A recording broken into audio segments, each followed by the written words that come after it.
Hoy vamos a hablar de Shokaku Takeda, uno de los precursores de lo que hoy día sería el Aikido e incluso el Jiu-Jitsu. Takeda nació el 10 de octubre de 1859 en Aizu. Provenía de un clan legendario de samuráis, el clan Takeda, del cual hablaremos seguramente en otro blog. La familia de Takeda dominaba un arte marcial denominado Daito Ryu Aiki Jiu-Jitsu o Aiki Jujutsu. Esto es crucial, ya que los Takeda eran descendientes del emperador Seiwa, siendo una rama del clan Minamoto, uno de los 4 grandes clanes que dominaban Japón durante la era Heian. Y el jefe de su clan, Minamoto no Yoshitomo, murió en batalla. Por lo tanto, es lógico pensar que el clan Takeda era un clan extremadamente honorable y extremadamente orgulloso de sus orígenes samurái y sobre todo el hecho de ser una rama de ese clan tan poderoso. Como detalle adicional, uno de los miembros del clan Minamoto, en concreto Yoritomo, tras su destierro mantuvo el título de shogun, llegando incluso a gobernar, que sería el shogunato, por encima del emperador. Eso sí, sin ni siquiera llegar a derrocar al emperador. Como nota, siempre que digamos Takeda, nos referiremos a Shokaku, mientras que, si nos queremos referir a su clan,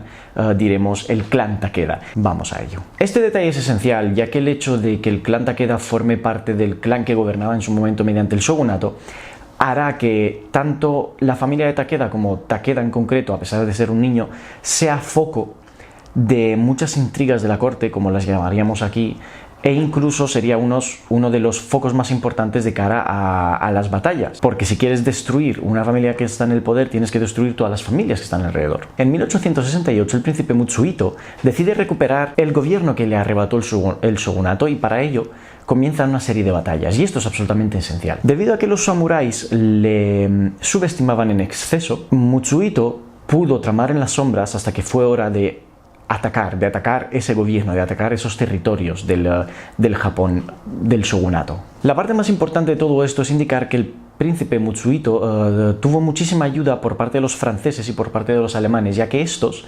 deseaban la apertura de Japón, porque recordemos que en la época Edo, Japón estaba completamente cerrado a los inmigrantes, excepto ciertos portugueses, ciertos españoles y algún que otro inglés que conseguían acceder a la isla, pero desde luego no podían nunca salir.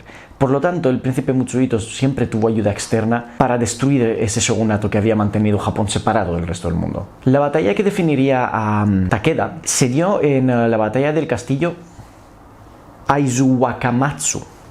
Esta guerra fue muy famosa debido a que las propias mujeres decidieron salir con sus alabardas, bueno, un arma que se denomina naginata, que es una especie de alabarda, y luchar en el campo de batalla, siendo su líder, Nakano Takeko, asesinada a tiros. Porque recordemos que en la época Edo algunas facciones tenían acceso a rifles y carabinas. Bueno, no sé si son carabinas, sí, bueno, a rifles. Es en este castillo donde residía Takeda, con apenas creo que son 6 años de edad, donde practicaba los estilos de su familia, el Daito Ryu, Kenjutsu, por parte de unos maestros que él tenía asignado. En el momento de la guerra consiguió escapar. Toda esa trauma, todos esos horrores de esa batalla los arrastró durante el resto de su vida, llegando a generar una personalidad absolutamente obsesiva, absolutamente corrompida por la maldad ajena, ¿no? La maldad exterior, absolutamente paranoico en cuanto a su propia seguridad. Fue adoptado por su familia materna tras esa batalla, ya que consiguió escapar, y fue su abuelo, Kanenori Dengoro, quien le entregó una espada firmada por uno de los más importantes herreros por aquella época. Una espada que Takeda guardaría con muchísimo aprecio y muchísimo valor y muchísimo amor. Él llegaría a decir que es su bien más preciado. Como joven, y para aumentar la protección que el propio Takeda podía ofrecerse a sí mismo, su familia materna le entrenó en diversas artes: Kenjutsu, Bojutsu, Sumo, Daito Ryu, que sería el gran arte que definiría a Takeda. Su abuelo materno le enseñó Bo, le enseñó Shuriken, Hankyu, Honzo Ryu. Como vemos, desde joven se le entrenó en una diversidad de artes para que Takeda pudiese protegerse, ya que recordemos que el príncipe Matsuhita consiguió recuperar todo el poder. Por lo tanto, los antiguos clanes samuráis iban seguramente en poco tiempo ser la diana de todo ese odio. Bueno, no lo llamemos odio, lo llamemos seguridad, ¿no? Porque al final, cuando tú le arrebatas un territorio a alguien, le arrebatas un gobierno a alguien, lo que tú pretendes es eliminar del todo esa amenaza. Por lo tanto, la familia de Takeda sabía perfectamente que Takeda jamás iba a estar seguro. Por lo tanto, decidieron entrenarlos en todos los artes de su familia y en todos los artes que sobre todo su abuelo materno conocía. Cuando su hermano murió, el cual protegía el monasterio Ise, dedicado a la diosa Amaterasu, pues Takeda tuvo que ir al monasterio a ocupar su lugar, reemplazar a su hermano que había fallecido. Ahí sigue su aprendizaje en el Daito-ryu, con la espada, con diversas armas, se entrega al rezo. En ningún momento Takeda se plantea dejar de entrenar, dejar de formarse en las artes marciales y sobre todo en el arte marcial de su familia. Con 16 años oye de una supuesta rebelión contra el gobierno Meiji, una rebelión llevada a cabo por Saiko Takamori, el último gran samurái, la Gran Rebelión Satsuma. La rebelión Satsuma es la última gran rebelión encabezada o liderada por los samuráis. Y recordemos que el gobierno Meiji trató de erradicar a los samuráis e incluso los samuráis, que los podríamos considerar una especie de ronin, bueno, los ex-samuráis estaban absolutamente perdidos y absolutamente en contra de ese tipo de gobierno que se estaba llevando a cabo por el gobierno Meiji. Por lo tanto, decidieron desesperadamente, en un último intento, hacer una rebelión para poder arrebatar ese gobierno Meiji y poder instaurar otra vez un gobierno basado en el Budo, si se quiere llamar así, no en la moral, en la doctrina que lideraban a los samuráis, en el hecho de tener un señor al que proteger y al que entregarse. Por lo tanto, y debido a esto, debido a su liderazgo, Satsuma es considerado el último gran samurái. Y podemos decir que Yukio Mishima discutiría mucho este título después de hacerse el harakiri. Takeda oye, como hemos dicho, de esta rebelión y decide ir, pero en Kyushu se le impide el paso, no sabemos exactamente por qué, y por lo tanto decide volver. Pasa los siguientes 10 años, no los últimos, desde luego, entrenando. Y no tan solo entrenando, sino que es el invitado en el dojo del gran espadachín Momoni Shunzo. También en este punto, esto es una opinión personal, entendemos que el hecho de haber abandonado el templo para dirigirse a la batalla, teniendo en cuenta que la protección de ese templo era deber de su familia, tal vez, esto es opinión mía, haya manchado el nombre de su familia. Por lo tanto, debido a eso tal vez no haya vuelto al templo y haya decidido ir durante esos 10 años al dojo del espadachín para entrenar. Tal vez sea esa la razón por la que el templo fue abandonado por Takeda. No sabemos si fue completamente abandonado, entendemos que no.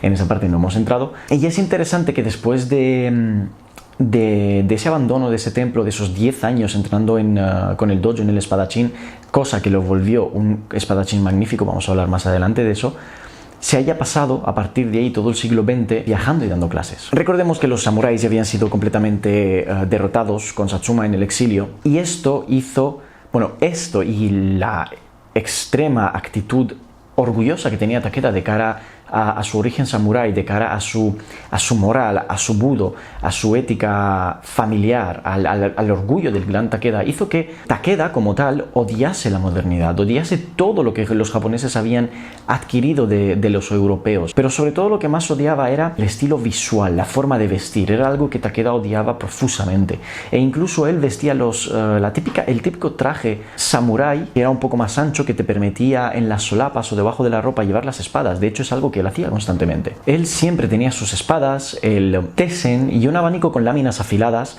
e incluso shuriken y en algunos momentos un bo de metal afilado con una punta afilada para defenderse. Es decir, Takeda, aparte de odiar la conversión que la sociedad japonesa tenía en ese momento, era un firme creyente del budo y de la vida samurái. La cuestión es que Takeda rechazaba completamente esa modernidad japonesa, y ya no es que la rechazase, es que la odiaba con toda su alma. Takeda no tenía absolutamente ningún reparo en batallar, en matar, en asesinar, siempre y cuando la moral o la ética del budo lo requiriese. Y una de las cosas que él hacía era siempre desviarse de los caminos principales para ir por los senderos peligrosos donde él escuchaba que había ladrones o bandidos. Entraba en combate y los mataba. Ese era el espíritu de Takeda. Es decir, Takeda era una persona que, no sé si decir que le gustaba matar personas, pero desde luego era una persona que no le importaba hacerlo lo más mínimo si su moral se lo permitía. Esta moral del Bushido se denomina Kirisute Gomen, es decir, el hecho de permitirte asesinar a alguien que no sea digno de vivir según la moral, la ética y el camino del Bushido. Defender al más débil y defender al humilde.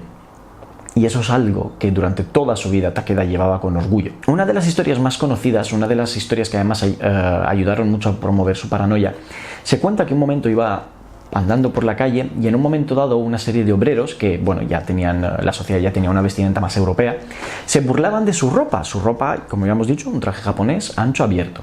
Entonces Takeda se enfadó de tal forma, entró en conflicto físico, es decir, se atacaron. La historia dice que eran, bueno, la historia y los registros policiales, porque Takeda fue detenido, se dicen que eran unos 30 obreros, atacaron a Takeda con, bueno, con sus armas, con picos, palas, con lo que tuviese, claro, sin saber que Takeda debajo tenía sus armas, su espada, el Tessen. Por lo tanto, lo que pasó es que Takeda, podemos decir que se defendió, pero desde luego mató a unos cuantos obreros. E incluso yo dudaría de si fue Takeda el atacado. A mí me cuadraría incluso más que fuese Takeda el que atacó a los obreros en un ataque de rabia, en un ataque de ira, ¿no? ¿Cómo se pueden burlar de mí esta gente que han adoptado el estilo de los europeos, de unos animales? Entonces me cuadraría que fuese Takeda el que sacara primero el arma y los obreros se defendiesen, pero bueno. Es cierto que en los registros policiales de la época, porque en ese momento había registros policiales, pues se recoge que Takeda se asesinó a unos obreros en defensa propia, siendo por lo tanto liberado. Y esto es importante ya que durante años los supervivientes de esos obreros, de esas 30 personas, que no sé cuántos fueron, e incluso la familia de los asesinados, persiguieron y pagaron asesinos para matar a Takeda. Por lo tanto, Takeda se volvió aún más paranoico, cosa que llevó aún más a la reafirmación de la idea que él tenía, ¿no? Durante la época de los samuráis, fíjate, no había asesinos, no había gente que faltaba al respeto a los demás, y mira lo que ha pasado, nos hemos abierto al mundo y de repente hay gente que paga asesinos para matar gente común, hay gente que te falta el respeto andando por la calle. Entiendo que ese a lo mejor era el pensamiento de Takeda. De nuevo, Takeda era un maestro en lo suyo, un absoluto maestro, fue un pionero de muchas artes marciales. ¿Qué le llevó a enfrentarse a esas 30 personas? ¿El orgullo? ¿La locura? ¿La rabia? No lo sabemos, solo podemos especular. Este incidente y otros muchos llevó a que a Takeda se le conociese, no evidentemente de espaldas, nunca se le decía a la cara, el pequeño demonio de Aizu, o incluso con la palabra Tengu, que significa pequeño demonio de muy mal genio. Ese dicho de yo no tengo enemigos, no. Para Takeda todos eran enemigos. Una de las cosas más interesantes, a pesar de su orgullo, de su orgullo samurái, es el código Bushido, que era un código samurái que tan solo permitía a los samuráis ganarse la vida, como hemos dicho antes, o luchando o enseñando. Y en este caso Takeda hacía ambas cosas, lo cual llevó al gobierno de aquel entonces, al gobierno Meiji, a intentar matarlo. El problema al que se enfrentaba el gobierno era el siguiente: si lo matas públicamente de forma directa, es decir, si mandas a 30 personas a que lo maten en la vía pública o donde sea, lo conviertes en un mártir. Y recordemos que aún había samuráis vivos, aún había algún que otro samurái en puestos de importancia, por lo tanto no se podían arriesgar a eso. ¿Qué es lo que decidieron? Decidieron asesinarlo en silencio. El gran problema con el que se encontraron es que Takeda era un absoluto paranoico, pero era tan paranoico que, como hemos dicho antes, nunca daba la espalda a las multitudes. Cuando tenía que girar esquinas las giraba con muchísimo cuidado. Cuando era invitado a una cena, muchas veces él llevaba su propia comida y bebida, y cuando no la llevaba, esperaba a que los demás comiesen y bebiesen en abundancia, para luego empezar a comer él.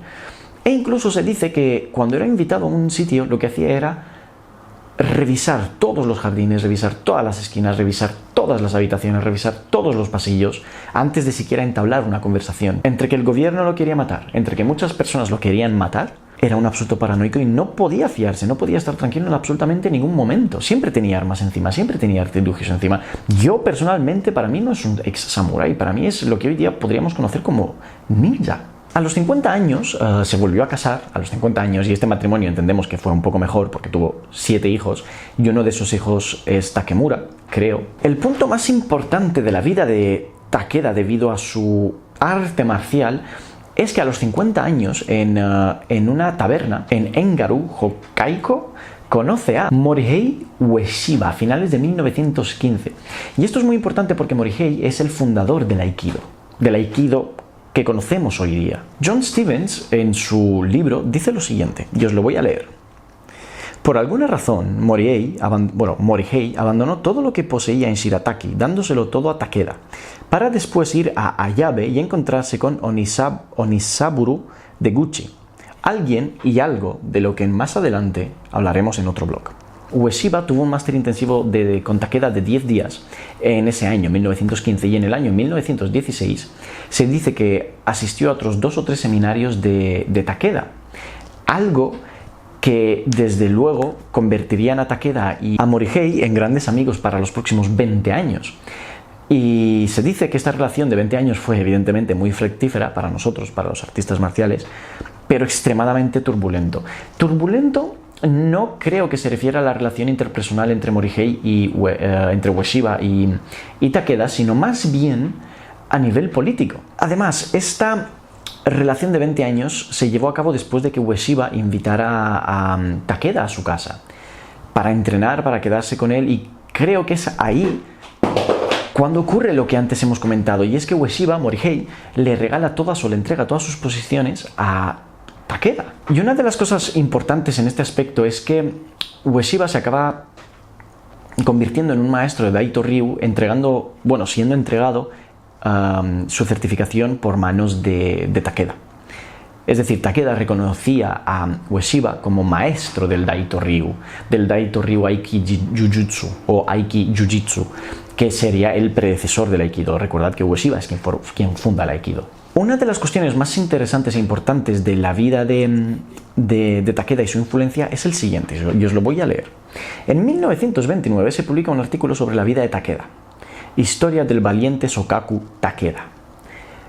Takeda Sokaku Buyudon, en japonés, en el periódico Tokyo Asahi Shimbun.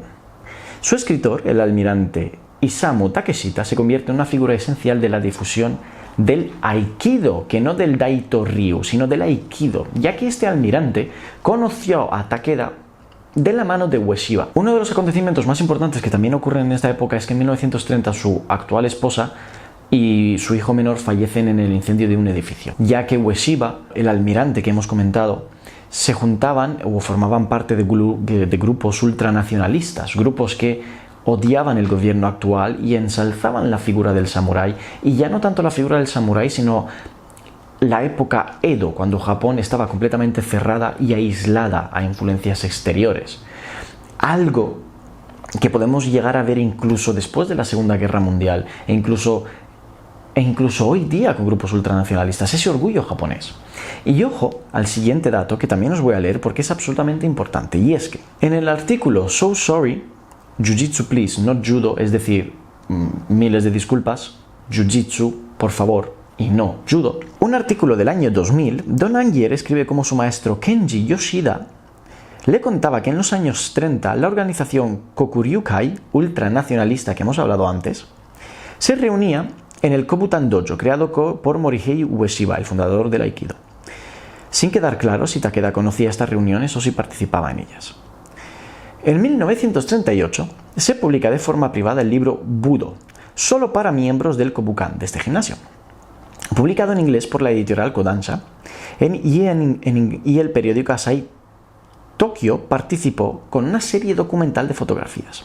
Otro libro editado, esto sí que es importante, Budo Renshu del año 1933, con dibujos técnicos de la mano de Takako Kungiro, fue reeditado en el año 2000 bajo el título Entrenamientos del Budo en Aikido por la editorial Paidi Trobo.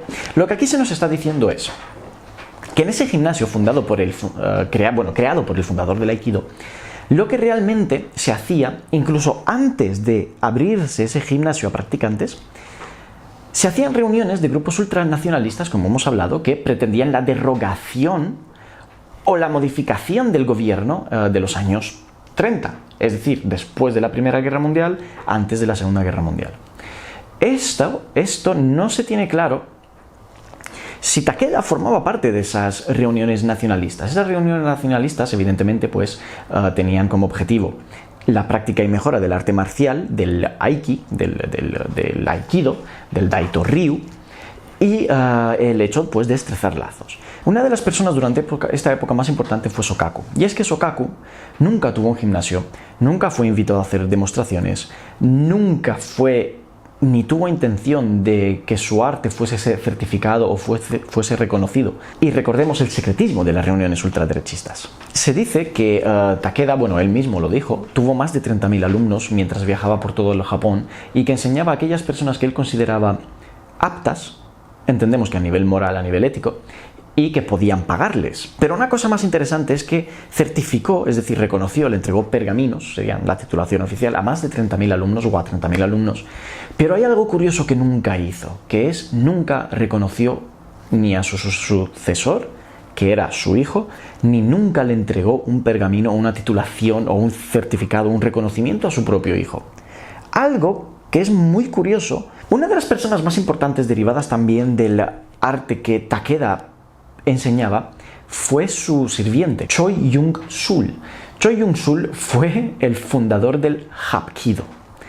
Fue el que llevó el Aikido a Corea, lo juntó con la cultura coreana, fundó y formó el Hapkido. Y Choi tenía en tan alta estima a Takeda que incluso después de la muerte de este se seguía dirigiendo a él como amo, no como amigo, como maestro, sino como amo. Tal vez para llegar al final de la vida de Takeda, decir que a los 83 años sufrió un derrame cerebral y a los 84 años murió debido a un paro cardíaco. Las malas lenguas, pues ya sabemos lo que decían. Evidentemente, al final de su vida, Takeda nunca dejó de practicar, nunca dejó de enseñar su arte y sobre todo nunca dejó de enfrentarse a aquello que él consideraba indigno. Y ojo, porque parece que este blog acaba, pero no acaba. Porque antes de ir a ciertas conclusiones y a ciertos datos, vamos a leer un poema. Es del poeta Hoshina y reza de esta forma. La gente sabe lo que haces. Puedes golpear con tu espada la corriente del río, pero no puedes dejar ninguna marca en el agua. También aquí os quiero leer una cosa. Os quiero leer también una de las conclusiones, uno de los estudios que se hizo respecto al concepto Aiki por parte de practicantes del Aikido, algo en lo que no vamos a entrar, pero sí que me parece muy interesante, y es lo siguiente.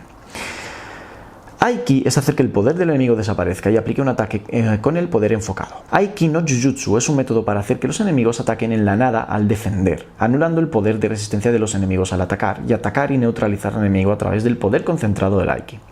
Esto resume las lecciones de Sagawa Sensei en el Aiki de Takeda Senshi, que prolonga la obra de Ryuichi Matsuda, persona a la que veremos. Haiden Nihon Jutsu, es decir, el Jujutsu japonés escondido, o secreto. Y dice de esta forma: Aiki no Jutsu es la base del Daito Ryu Aikyu Jujutsu, el arte de Takeda. Y no puede ser ignorado, no sería exagerado decir que comprende la mayor parte de ese arte. Es decir, cuando nuestro cuerpo fuese agarrado o empujado o varias técnicas se aplican a nosotros, al instante interceptamos el poder del enemigo a través de Aiki no Jujutsu, neutralizándolos, pegándonos a él y haciendo imposible la separación. Y aplicamos proyecciones, contratécnicas o técnicas de bloqueo articular.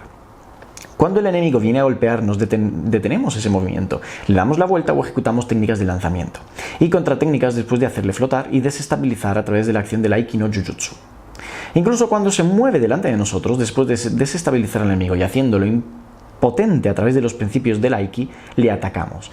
Este es el método técnico único de ese arte de Aiki no Jujutsu. En pocas palabras, en Daito Ryu Aikyu Jujutsu hay 2.884 técnicas que dan luz a su vez a un sinfín de variaciones.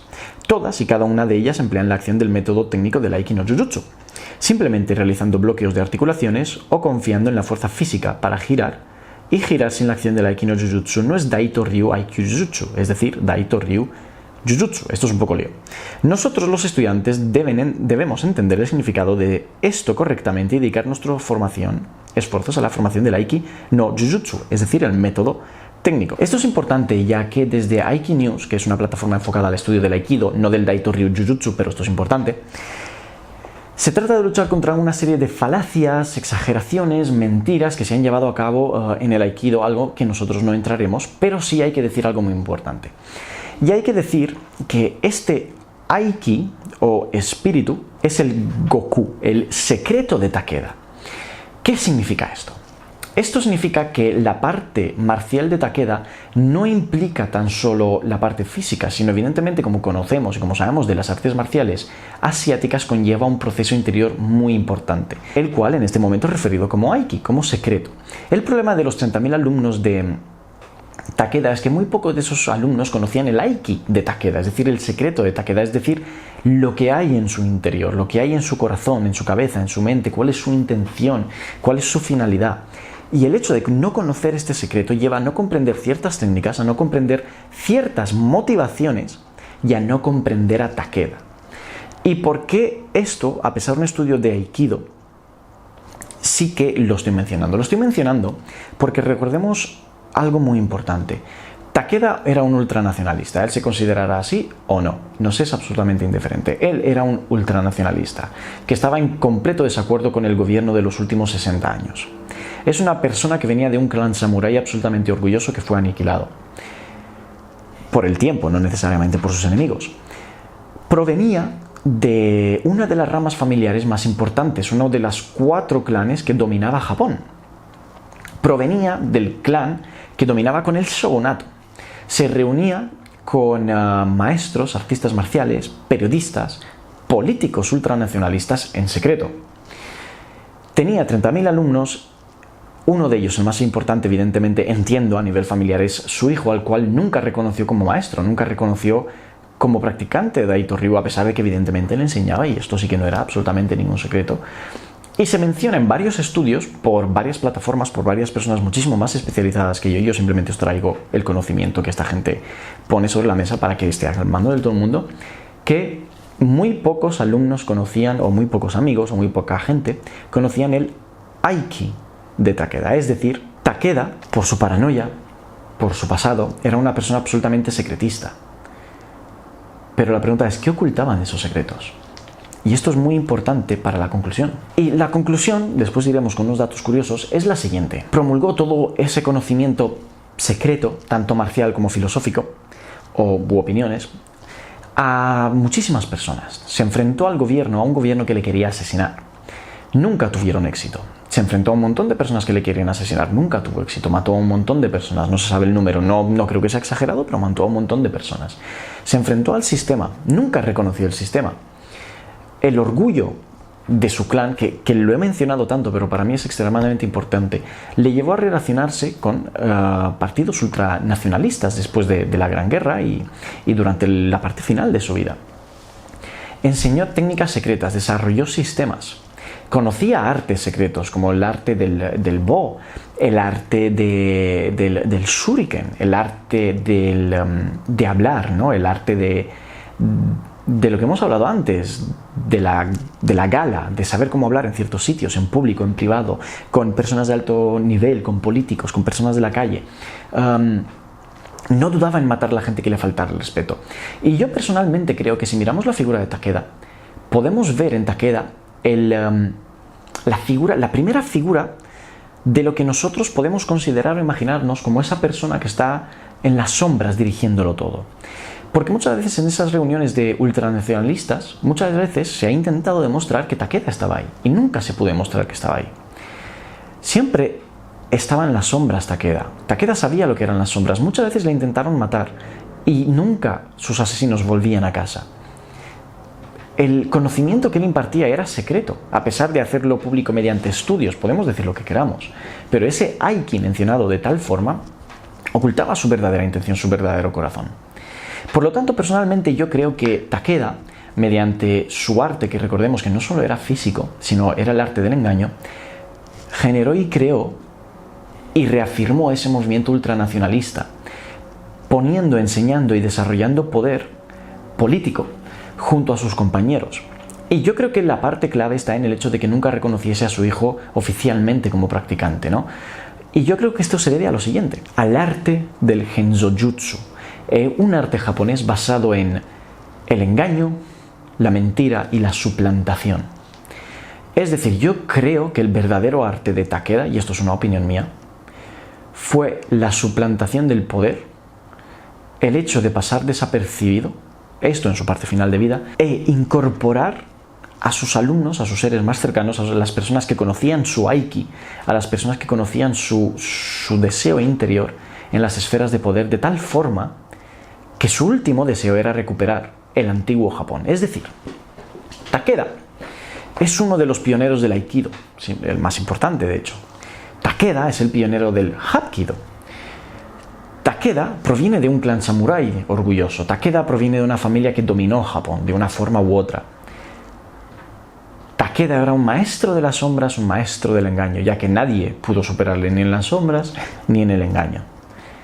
Takeda, para mí, y esta conclusión es mía, es un verdadero ninja. Por mucho que él se denomina a sí mismo samurái, para mí Takeda no es un samurái. Para mí Takeda es un ninja que actúa desde las sombras, y yo me lo imagino como ramificaciones familiares, y actualmente todo Japón está controlado por los antiguos alumnos de Takeda. O sea, yo me lo imagino así, podéis decir lo que queráis, pero si tú ves las historias, si tú ves lo que se cuenta, Takeda era de una forma u otra un ronin, un ninja, por mucho que él se considere samurái. Pero esto es opinión mía, abierta a debate. Como curiosidades finales, un par de datos. Y es que el hecho del edicto Hattorei que hizo el gobierno Meiji, creo que fue el gobierno Meiji, para desarmar a los samuráis, es decir, ya no podías llevar armas, no podías llevar espadas, no podías llevar stessen, es exactamente lo que propició que el Daito Ryu se hiciera tan popular, porque era un arte que no usaba armas.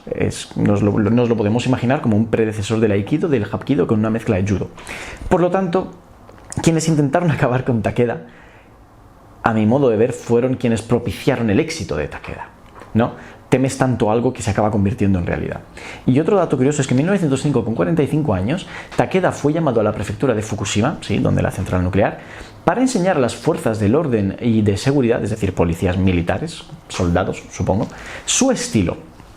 Y una de las cosas más interesantes, y esto demuestra la inteligencia de Takeda, es que a estos cuerpos de seguridad les enseñó lo que viene siendo sus pasos largos, ¿no?, sus pasos de batalla, posiciones con piernas con gran separación entre las piernas, a diferencia del estilo que tanto usaba Takeda y por el que era conocido, que era un movimiento de pies suave, pequeña separación entre las piernas, porque al final es un estilo que se usa para luchar en castillos y pasillos cerrados, a diferencia del estilo que necesitaban esos policías, que son pasos largos, posiciones firmes. Y esto es muy curioso porque nos indica la capacidad de combate de Takeda, que con su 1,50 m llegó a ser conocido como Tengu, el pequeño demonio de muy mal genio. Así que por favor, darme vuestra opinión, decidme qué os ha parecido. Este blog ha sido un poco más largo de lo habitual, sinceramente no me importa que estos blogs sean largos. Este blog ha tenido más de paranoia y conspiración, pero realmente os invito a que busquéis la figura de Takeda, porque es una figura del imaginario del Aikido, del imaginario del Hapkido absolutamente importante, que yo personalmente creo que ha tenido una influencia mayor en el mundo actual de la que nos podemos imaginar. Takeda es Tengu.